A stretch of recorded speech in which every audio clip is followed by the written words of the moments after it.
Lukashenko was really afraid of losing his power. So I think the small steps in the right direction was to make the EU and make the OECD happy. But to be honest, we were not happy after the election night and with the results and so on. But I think he needed to actually get some money from the European Union, which he didn't get.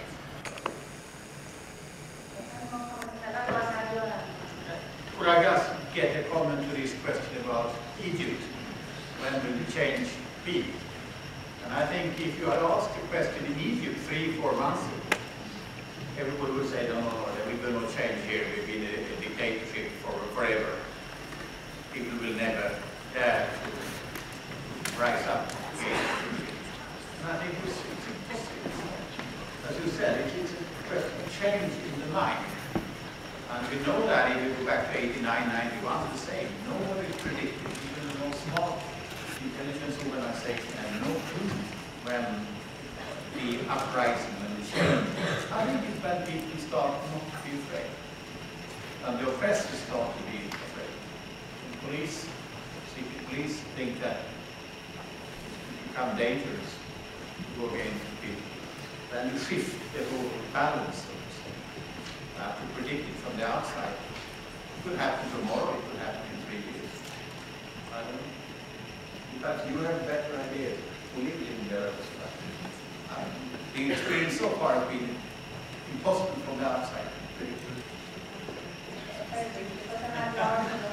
Yes, briefly, I happen to know one place where somebody has postulated an answer, and that is the former British ambassador in Minsk, Brian Bennett, has actually written, is about to publish a book, which I hope those of you interested in this will surf onto Amazon. It is there. It's called The Last Dictatorship in Europe. The Last Dictatorship in Europe. And when he knew I was coming here, I tried to press out of him, what directions he was going. And his selling point for the book is, he does put a prediction on the way in which the Lukashenko regime will end. I don't know what the prediction is, but there's the plug for one particular publication, and I can assure you I get no commission. But I have a slight sense, and I will come back to this later, because this is just a brief response to your question. But the carefully targeted economic sanctions in just the right direction, I believe, could produce just that tipping point that will bring the necessary people to the streets that Johan referred to. The Belarusians will come out in 50,000 to 100,000.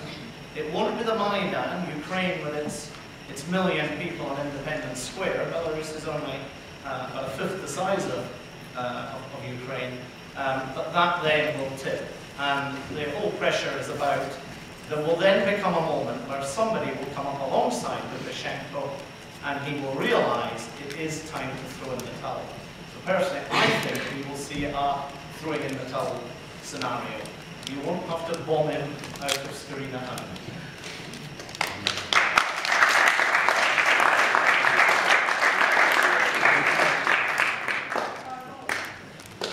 I'm going to say about the same that Göran Lennmarker said, because you can never really predict when some revolutionary changes will take place. As Göran said, who was sitting in December and talking about Northern Africa, Tunisia, Egypt, Libya, or Yemen, or Bahrain, or Syria, or Jordan, or any of those countries where now uprisings really are taking place? No one. So the only thing we know is that we don't know. And today, I would say, it's a success if 1,000 people gather in Minsk to protest with the democratic action against Lukashenko. But tomorrow, maybe there will be 10,000. Who knows? Today, it won't be more than 1,000 because it takes a lot of courage to do it. But in a number of months, who knows? Or it will take a long time. What we can do is to never be quiet, always raise the question, and always support the opposition. Okay. A question over there, and then I'm also going to next. One of the most influential countries in Europe is Russia, the most influential country. And what can the EU do to sort of influence Russia, that they in turn can influence Belarus towards democracy?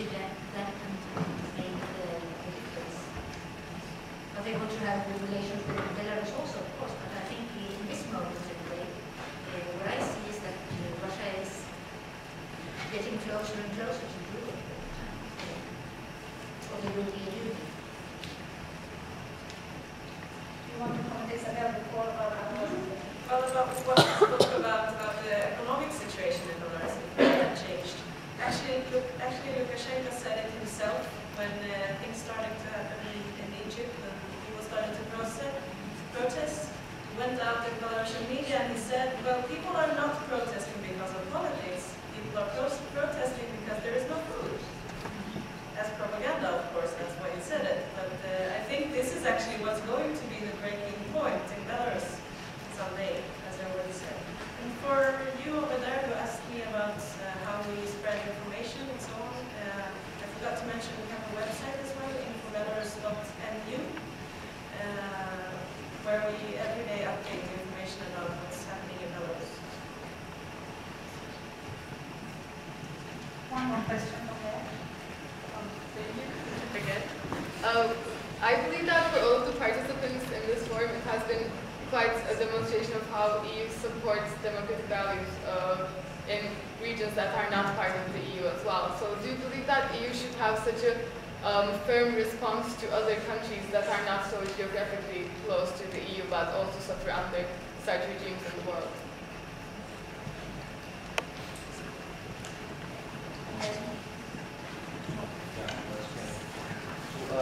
First of all, I would probably like to answer this question about military operations. Well, it's a miracle, but nobody remembers about one important fact, that Belarus and Russia created a union state, and the only step which is left for them to become one state and to prolong 200 years of Russian occupation of Belarus is just entering one currency.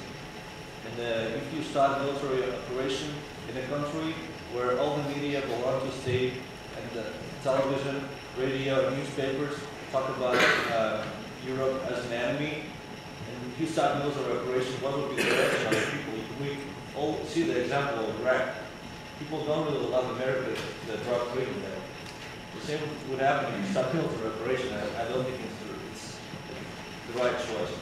And well, if we go back to this question about information, well, seeing another life is the only way for people to see that there is something they can achieve in the future. Because if you live in a country where you only get information from television and newspapers that tell you that you're living in the best state in the world, you will believe it. Because you have no other sources of information except for the internet, but there are not so many people still who can get access to the internet. And if the borders are open and people see that there's something which is completely different from what they see on television, maybe they believe that they can do something to bring changes. And there was something else I wanted to say. Right, next time. I'm going to start about since hopefully most of you, because we have a train to catch, we haven't lost points. Yeah, I really heard your question, but if we should act in the same way with other countries in the same situation, of course, it's always democratic values and human rights for the European Union or Sweden. We should always act in the same way. And then I go because I have a train, otherwise I have to wait for a long time. Thank you very much.